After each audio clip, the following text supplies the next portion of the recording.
Muito bem, meus amigos, vamos então fazer aqui o nosso último estudo do ano, do nosso livro Fonte Viva, o texto número 4, cada qual, para que possamos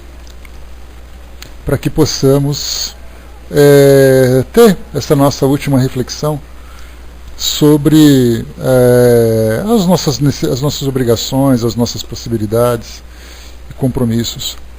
Antes da gente começar a leitura, me veio aqui uma imagem bastante simples, ou ao mesmo tempo bastante complexa, sobre a natureza. Quando a gente começa,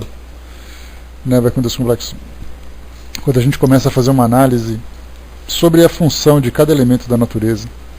Quando a gente olha, por exemplo, para o Sol e fica tentando imaginar todas as possibilidades, que a presença e a influência deles sobre o nosso mundo acaba exercendo. Quando a gente vê uma nuvem, vê a chuva, o vento, a gente olha para a terra, com todos os seus elementos, a gente vê uma pequena planta, um inseto, a gente vê a pedra, a gente vê a água, as árvores, e a gente começa a tentar, dentro da nossa pequena, ou dentro da nossa limitação, do nosso pequeno entendimento, tentar compreender qual é a contribuição que cada um desses elementos traz para a sustentação do nosso mundo.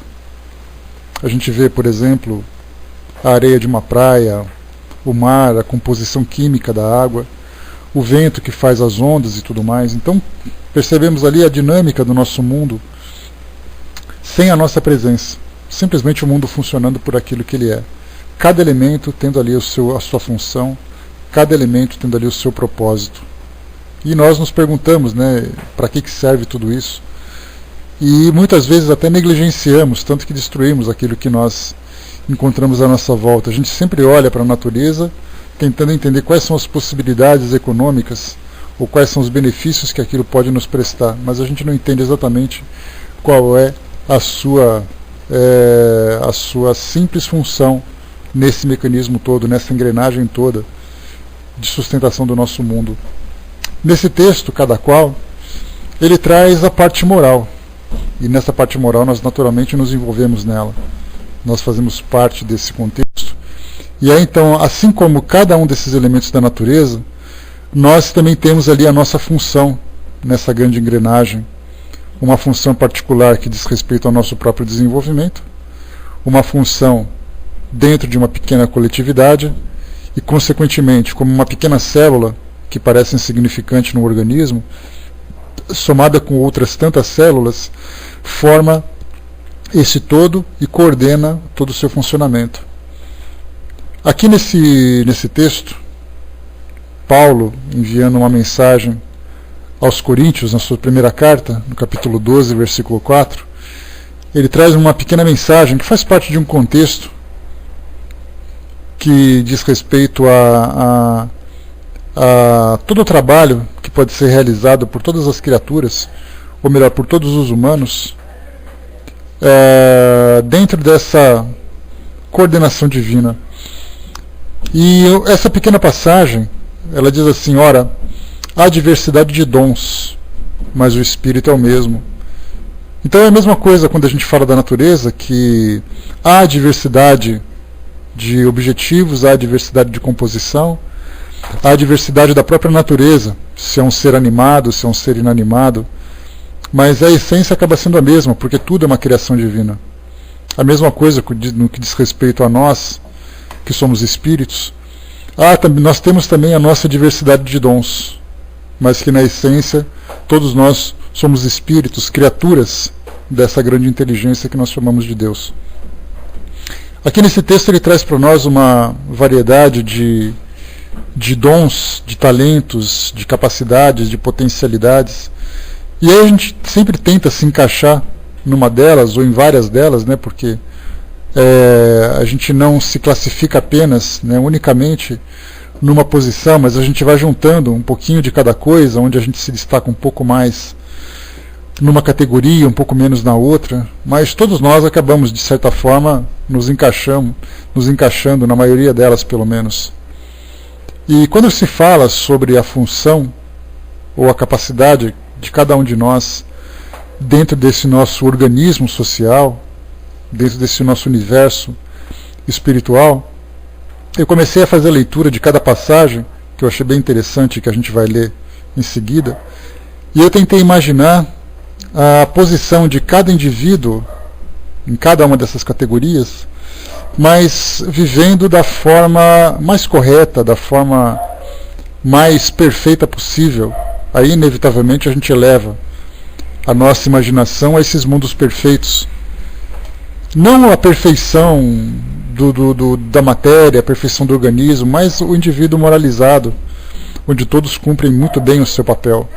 E a gente vai tentar, então, entender um pouquinho desse comportamento, dessa conduta, e tentando fazer uma comparação com aquilo que nós somos hoje, aquilo que nós fazemos hoje. Bom dia, pessoal que chegou.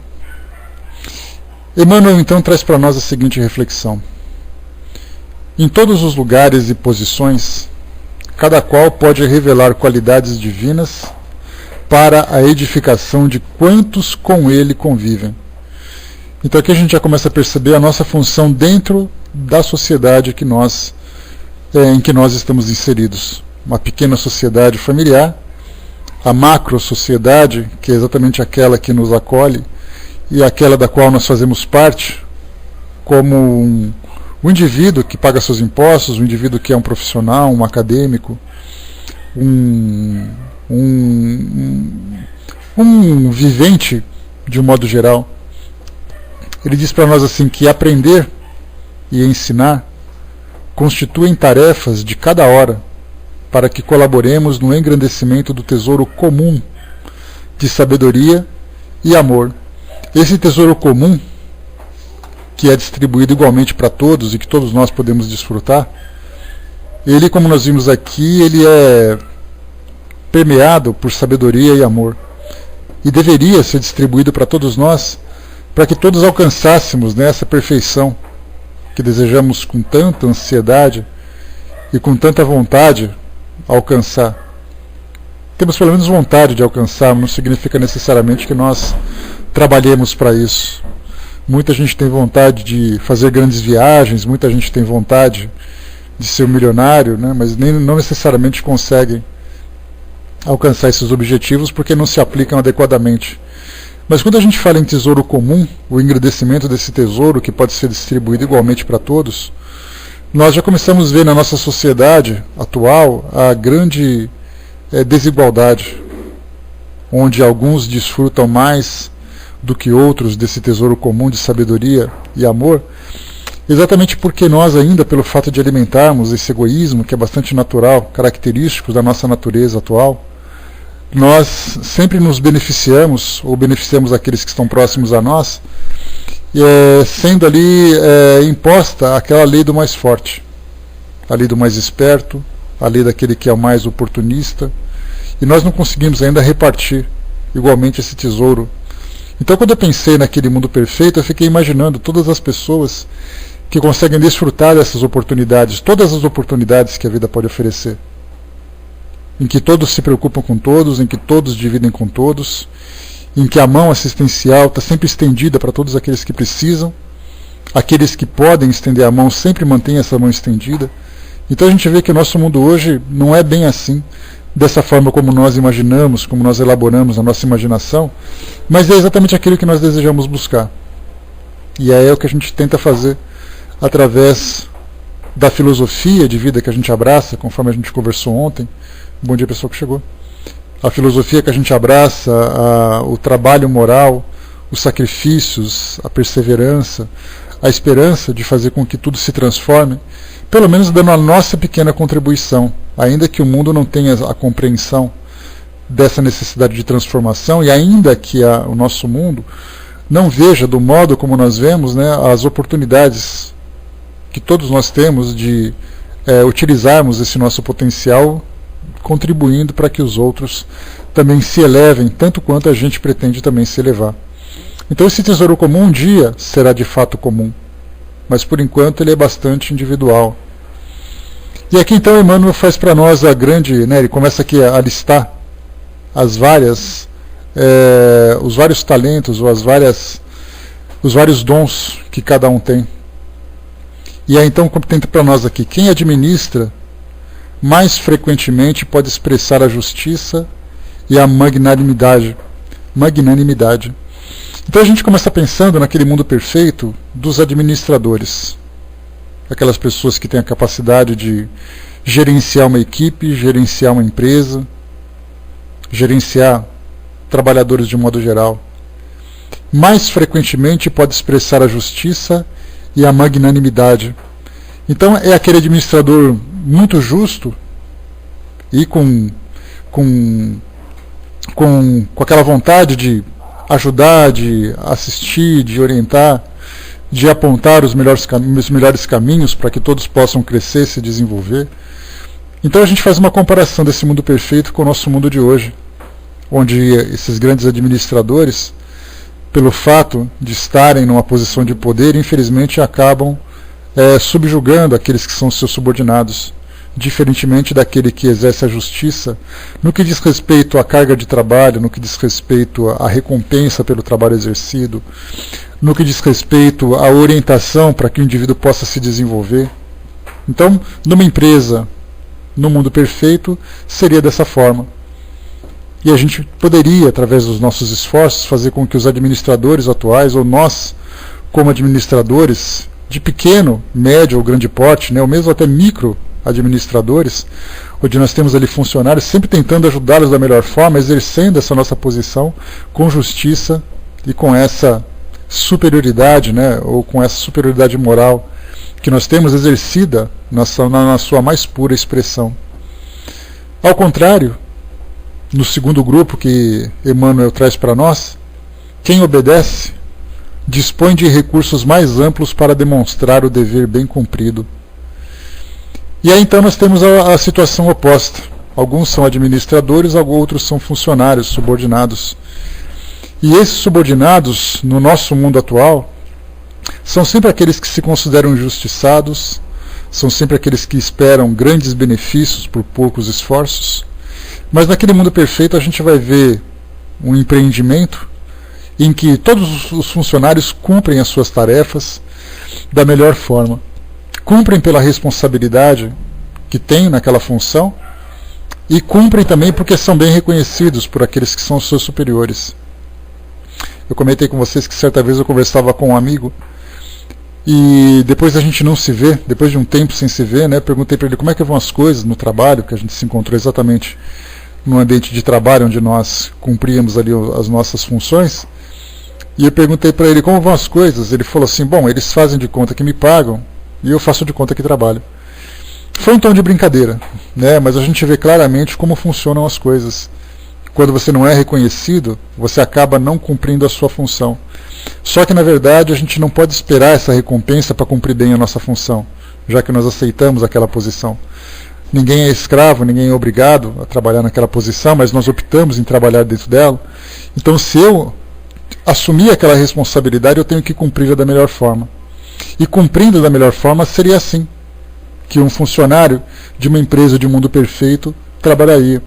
Ele veria que o seu horário, a sua carga de horário, a sua carga de trabalho é aquela, o resultado do seu trabalho vai favorecer outros colegas de trabalho que dependem daquele trabalho, o resultado de todo esse esforço vai ser o consumidor que vai se beneficiar de um produto de melhor qualidade, de um serviço bem prestado, e assim, simplesmente cumprindo o seu dever, tendo essa consciência.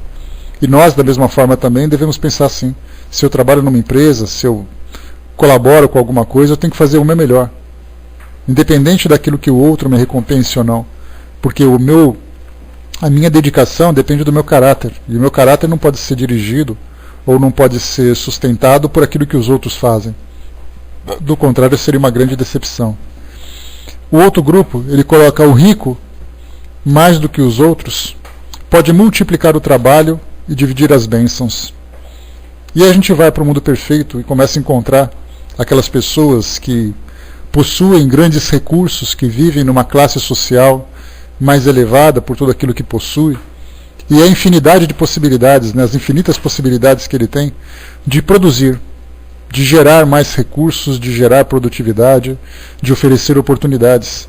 Então aquele rico que, embora viva numa posição diferente da maioria das pessoas, da grande maioria das pessoas, é aquele que olha com justiça, que olha com caridade, que olha com atenção para aquele que não dispõe desses recursos.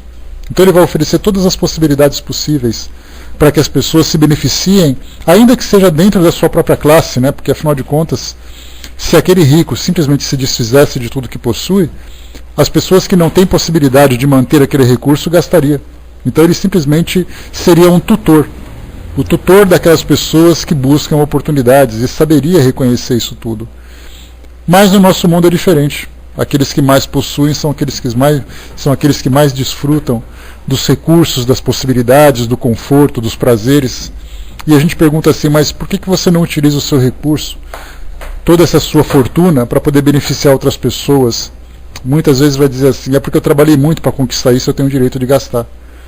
Então a gente vê que o sentimento ainda de egoísmo ainda é muito preponderante no nosso mundo. Não existe essa visão onde o elo mais forte sustenta aquele elo mais fraco, né? Então, na verdade, é cada um para si e Deus para todos, né? Só que Deus, na verdade, não se distribui para todos. Deus se encontra para todos, tentando fazer com que todos se vejam, né, de uma forma igualitária. E aquele que é o rico naquele mundo perfeito é exatamente aquele que tem condições de administrar esses recursos. Não existe aquele que é rico simplesmente para desfrutar de prazeres, para jogar dinheiro, para rasgar dinheiro, para poder se desfazer da sua riqueza, simplesmente para poder aproveitar todos os prazeres que a vida pode oferecer. Ele tem consciência da grande responsabilidade que foi depositada em suas mãos. O pobre, por sua vez, com mais largueza, pode amealhar a fortuna da esperança e da dignidade. E a gente vê então nesse mundo perfeito da moralidade. A gente não fala, como eu falei para vocês no início, não é o mundo perfeito da matéria, do mundo material, mas da moralidade. Até mesmo aquele que se encontra numa posição de dificuldade, ele sabe valorizar o aprendizado que ele vem desfrutando, as limitações, as necessidades, sabe viver com dignidade, sabe viver com esperança, que são valores que somente essas dificuldades podem desenvolver em nós. A limitação dos recursos, a falta daquilo que é o mais necessário, faz com que o indivíduo diariamente continue trabalhando.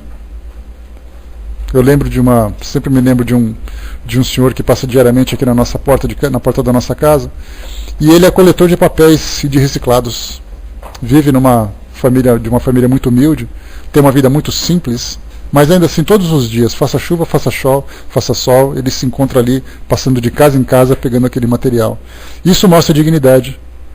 Algo que normalmente no nosso mundo atual as pessoas não se colocam nessa condição, elas dizem, eu não vou me dignar a esse tipo de humilhação, a esse tipo de constrangimento.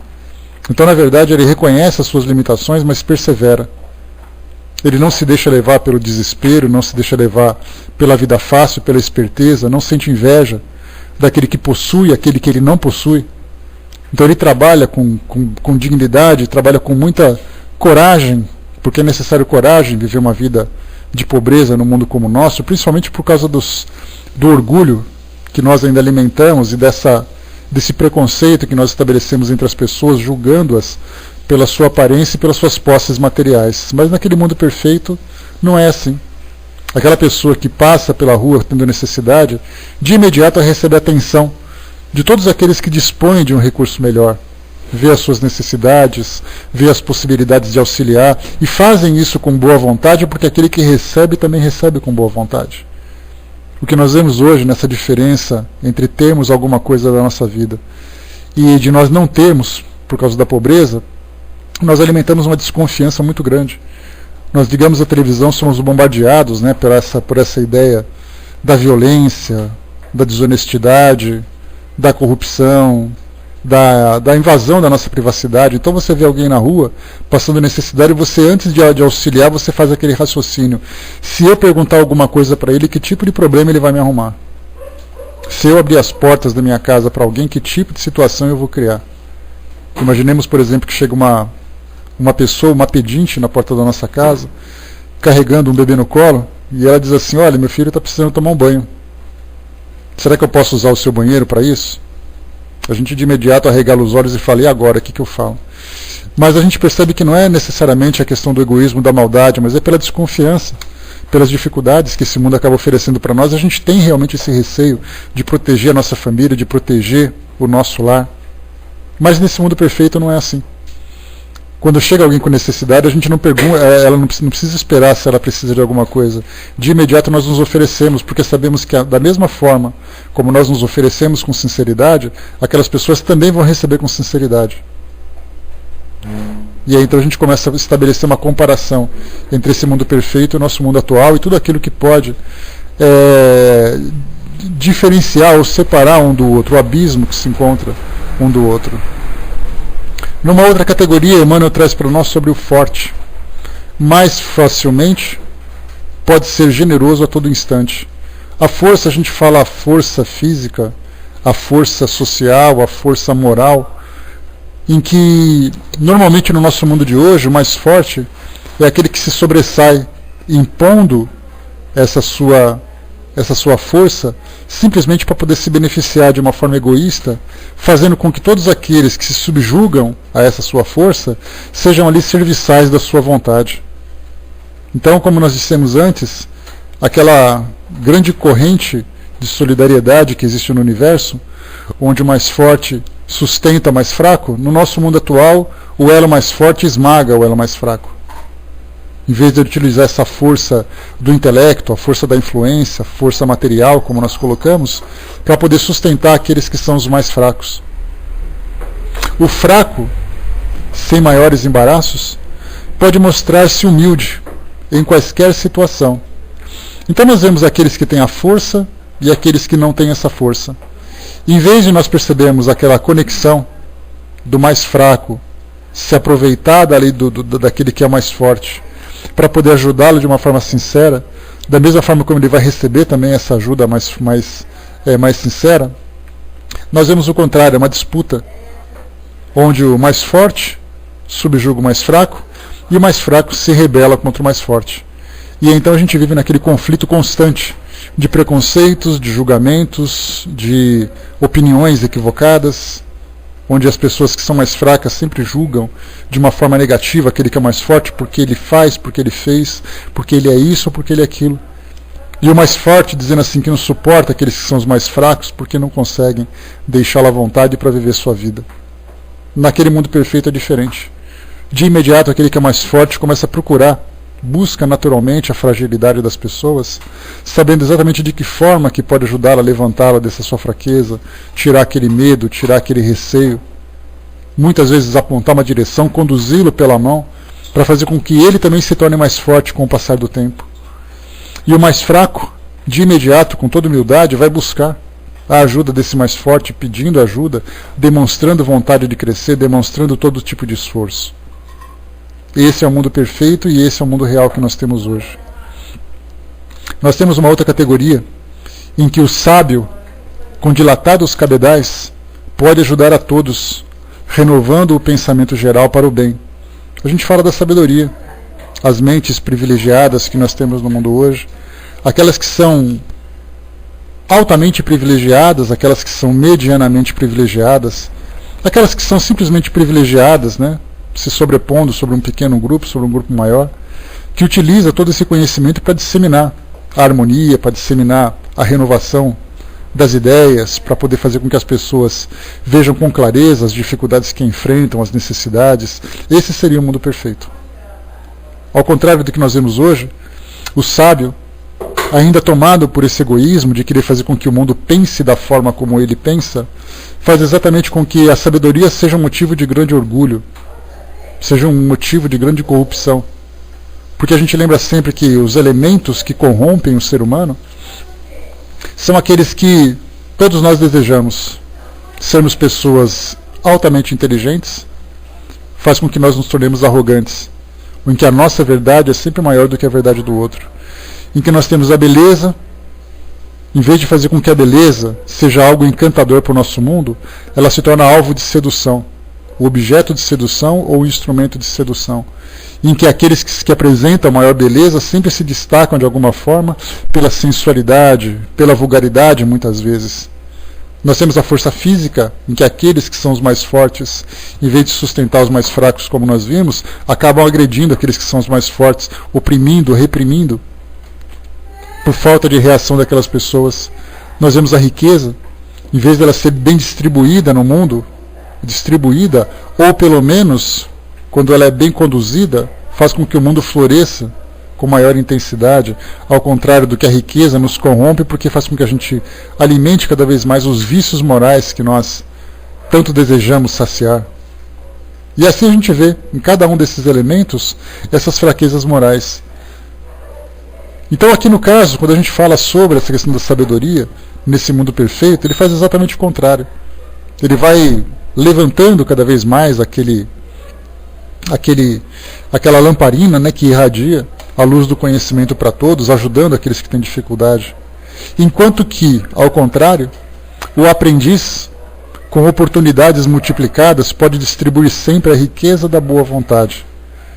Naquele mundo perfeito, quando eu li sobre o aprendiz, de imediato fiquei imaginando aqueles grandes edifícios onde se concentram ali, né, os livros, os sábios, onde são aqueles mananciais de conhecimento, imaginando aqueles jovens, né, jovens de espírito naturalmente, carregando livros, tropeçando, derrubando livros com pressa, para cumprir os horários, para poder encontrar com alguém para aprender um pouco mais. Então a vontade de aprender, a vontade de ter mais conhecimento, a vontade de se desenvolver, ao mesmo tempo que também dissemina esse exemplo da boa vontade. Então nós temos o sábio e o aprendiz em perfeita harmonia. O sábio querendo de disseminar o seu conhecimento, sempre tentando esclarecer as pessoas que ainda buscam algum tipo de conhecimento, e o aprendiz sedento de informações, sedento de novos raciocínios. Esse seria o mundo perfeito. No nosso mundo atual é diferente. O aprendiz, infelizmente, aprende apenas aquilo que ele quer, não se dedica da forma que deseja, e quando aprende alguma coisa, não dissemina aquilo que aprende, porque a partir do momento em que ele adquire um conhecimento, ainda que seja mínimo, ele se torna um pequeno sábio. E aí então ele continua alimentando esse seu conhecimento apenas para satisfazer a sua vaidade, querendo ali os títulos acadêmicos, querendo alcançar, satisfazer as suas ganâncias, as suas ambições, cada vez mais.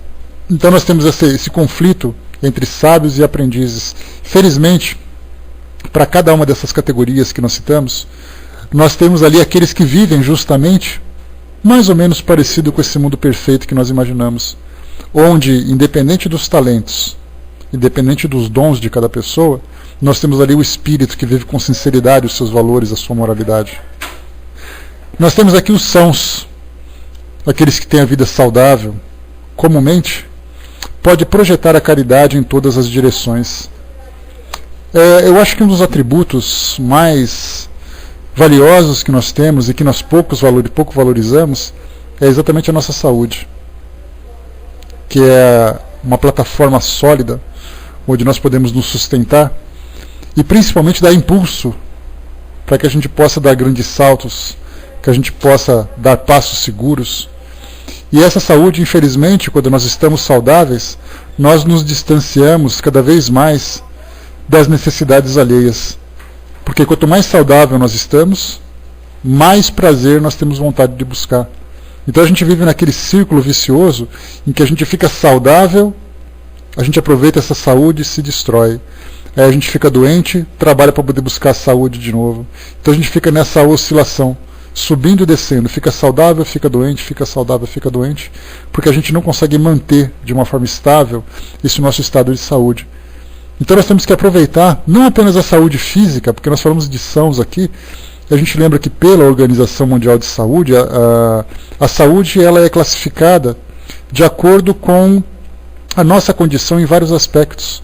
A saúde social, em que nós temos bons relacionamentos na sociedade, em que nós não somos uma classe desprivilegiada, em que nós não sofremos preconceitos, nós não sofremos perseguições.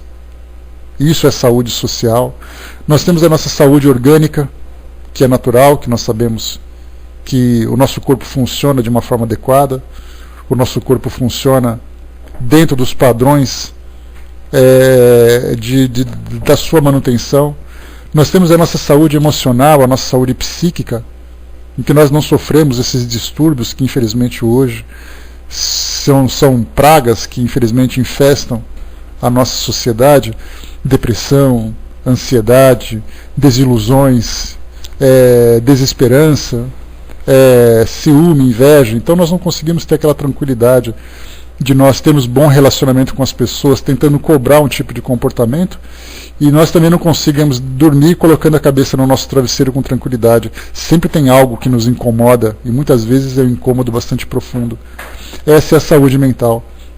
E nós temos também a nossa saúde espiritual, o nosso equilíbrio conosco mesmo, né, de nós buscarmos dentro de nós mesmos as respostas para aquilo que nós precisamos. Temos um bom relacionamento com as nossas crenças, um bom relacionamento com a nossa fé. Isso é fundamental. Então, quando nós falamos em saúde, que é a somatória do equilíbrio de cada um desses elementos, de cada uma dessas categorias, nós nos encontramos de uma forma plena, fortalecida, de uma forma equilibrada, prontos para fazer alguma coisa. E o grande problema que nós observamos é esse pronto para fazer alguma coisa. Nós nos perguntamos, fazer o quê com toda essa saúde que nós temos? Naquele mundo perfeito, nós aproveitaríamos que nós estamos em pleno equilíbrio e buscaríamos oportunidades para poder servir, que é o ponto principal. Como diz Emmanuel, projetar a caridade em todas as direções. Como eu não tenho preocupações para a minha vida pessoal, eu posso ajudar aqueles que estão numa condição inferior à minha. Uma condição inferior no que diz respeito a esse equilíbrio moral, espiritual, biológico e social. Nós vemos aí pessoas passando por tantas dificuldades hoje, e quando nós somos infelizmente atingidos por esse desequilíbrio, nós não conseguimos pensar. Como é que eu vou tentar ajudar alguma pessoa se eu não consigo nem me ajudar? Essa é a nossa justificativa. Hoje ela é muito justa, porque algumas vezes nós somos atingidos de tal forma que nós perdemos um pouco do equilíbrio e nós não conseguimos olhar além desse nosso pequeno universo conturbado. Mas quando nós nos encontramos nessa condição de saúde, claro que nós não vamos encontrar no nosso mundo de hoje uma saúde plena. Naquele mundo perfeito, sim. A saúde plena em todas as categorias, e aí nós estamos prontos para fazer qualquer coisa. Mas o nosso mundo hoje, a pequena saúde que nós temos, quando nós fazemos uma comparação, eu me encontro mais saudável, ainda que de forma imperfeita, mais saudável do que aqueles que estão próximos. Então eu tenho que aproveitar exatamente esse meu equilíbrio para poder fazer com que aqueles também se reergam, se reequilibrem, se fortaleçam. Né? Bom dia, pessoal que chegou.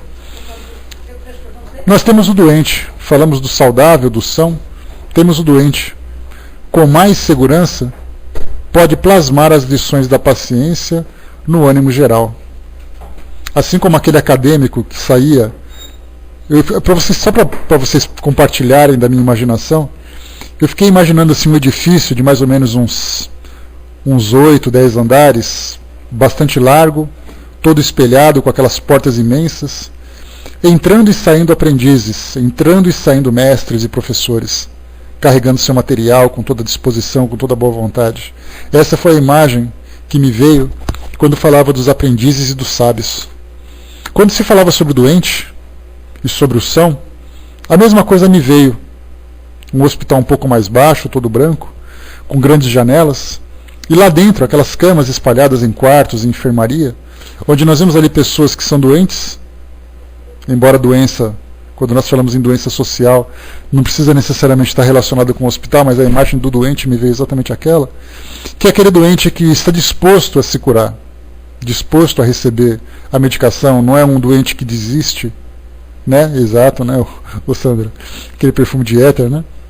Então é aquele doente que se encontra disposto a se curar, aquele doente que colabora com o tratamento, aquele doente que procura aceitar as recomendações da equipe de saúde da melhor forma, para que o mais rapidamente possível ele possa se restabelecer. No nosso tempo de hoje a gente vê aquele doente que sofre indiferença, aquele doente que se revolta com a sua condição, que não aproveita as lições de paciência e de ânimo que ele poderia aproveitar naquela condição, talvez por aquilo que ele recebe, talvez por aquilo que ele realmente seja, mas a gente vê um doente mais desequilibrado do que poderia ser. Como se não bastasse a sua própria doença, ele costuma potencializá-la com essa sua revolta, com essa sua insatisfação. Mas a gente vê também, assim como os sãos são aqueles que mantêm equilíbrio em todas essas categorias da sua vivência, os doentes também. Nós temos aqueles doentes sociais que se encontram excluídos da sociedade, seja pela pobreza, seja pela opção de vida que teve, seja pela sua aparência que sofre julgamento. Nós temos ali várias formas, pessoas que simplesmente não se conformam com suas vidas, porque sofrem julgamentos constantes, seja por ser obeso, por ser negro, por ser pobre, por ser homossexual, por não ser inteligente, por trabalhar nessa ou naquela área, seja como for, e a sociedade sempre ali colocando a sua opinião, o seu ponto de vista, excluindo essas pessoas. Esse é um doente social. E a pergunta que a gente tem que pensar é: que tipo de comportamento, que tipo de reação terá sobre essas pessoas esse tipo de perseguição ou esse tipo de exclusão? De imediato ele pode plasmar a lição da paciência e do ânimo geral, apesar da não aceitação geral. Ele é aceitado apenas por um pequeno grupo, aqueles que são os mais compreensíveis, aqueles que são os mais compreensivos, aqueles que são os mais tolerantes, mas de um modo geral a gente não vê isso.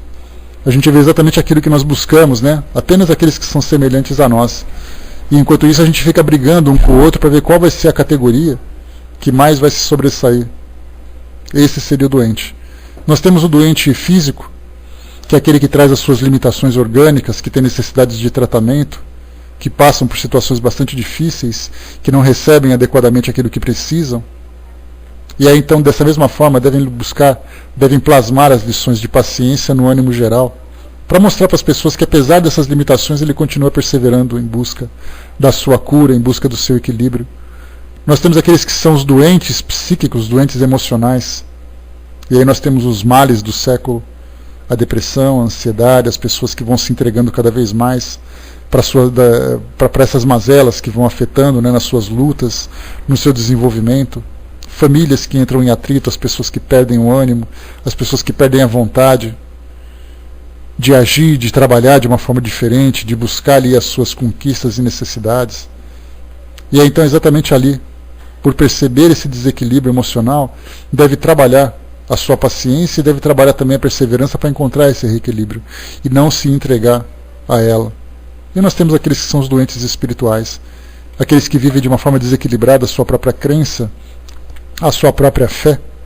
Como nós vemos no dia de hoje, que se fala, que tanto se falou sobre essa transformação no nosso mundo, que as pessoas, por não saberem aproveitar esse momento tão especial, esse momento tão oportuno do exercício da fé e da compreensão, fazem exatamente o contrário, entram em desespero, entram em equilíbrio.